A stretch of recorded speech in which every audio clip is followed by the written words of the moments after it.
We're tracking flood alerts in the same parts of Texas that saw deadly, devastating flooding just earlier last week. We're going to get right over to Fox 13's Alejandra Guzman, who is in the area. Ali, you are in Kerrville. You've been here almost all week long. What are you seeing right now?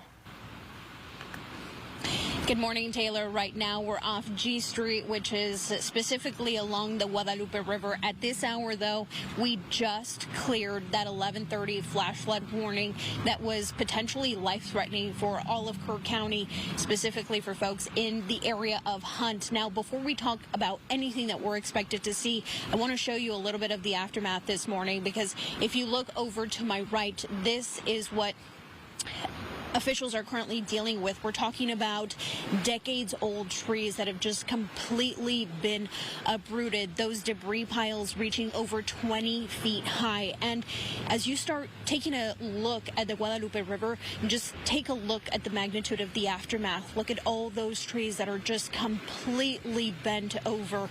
This is the aftermath of those 4th of July deadly and devastating floods that were just record and history-breaking incidents that have left hundreds dead, and still at this hour 170 more missing. Specifically, the majority of them are here in Kerr County. That hard-hit area was in Hunt, where we saw Camp Mystic, those little girls who were at summer camp. And we heard from some of those rescue teams that were from the Coast Guard and swept in and took those children in one by one. They had emotional situations that they dealt with. At times, those little girls tearful, others just praying, just trying to figure out exactly what was happening. But if we get to today, where we are today, unfortunately, those search efforts, well, they've stalled, specifically because of what you're seeing. The rain has actually stopped for the most part at this time.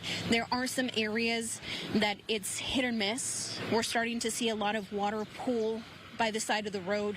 Some roads are warning you that they're closed or they may be potentially flooded over.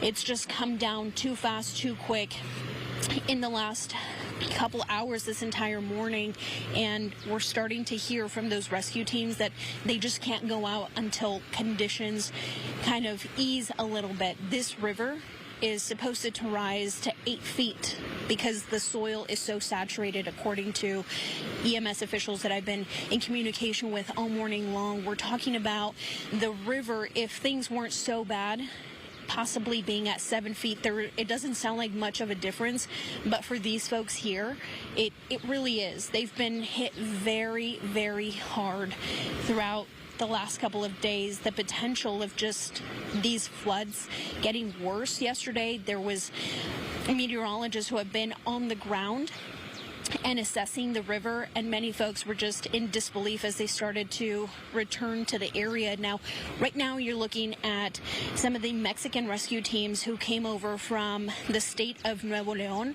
and they've been here essentially since day one. They volunteered to come out and join those desperate efforts to find the many who remain missing. They've had some critical work in the area. They brought out canines, ATVs, drones, a helicopter, a boat even, to, of course, help in those search efforts. And it was yesterday morning, while we were out with them, that 2 of the canines actually started barking in the same spot, same area, and just alerting folks of the potential that they may have found something. They then passed that information on to Texas officials, who then take over the area and do their own investigation, of course. Now, this entire situation isn't taking a toll on the residents who live here, but of course on those who are on the ground. Many of them have seen devastation, but they say the situation is far worse than you can even grasp from the images that we're showing you. So I want you to hear exactly from them what they're dealing with on the ground. Take a listen.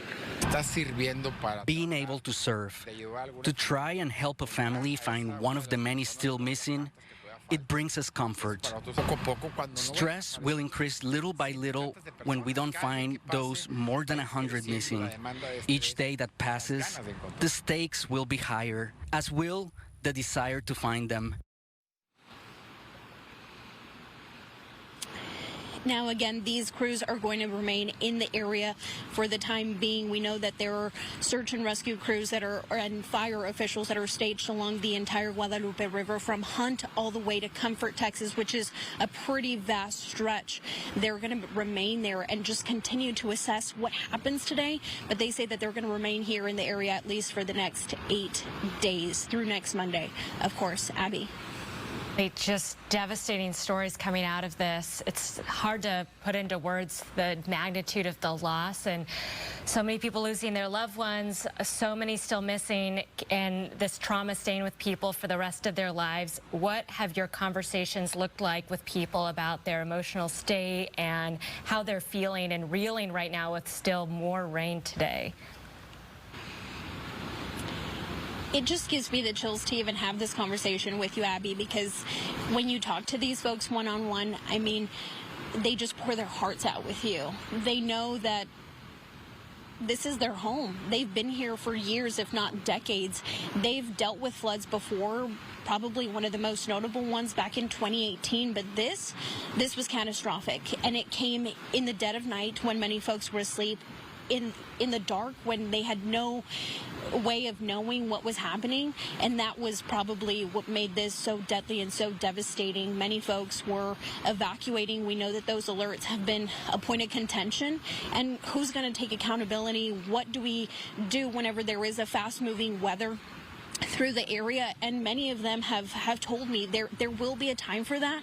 We know what it looked like before these devastating floods. We know what life is going to be like after, but it's this period in between that they just can't get past through, because right now they're still assimilating what they're going through. Their priority for them is finding those loved ones who are still missing.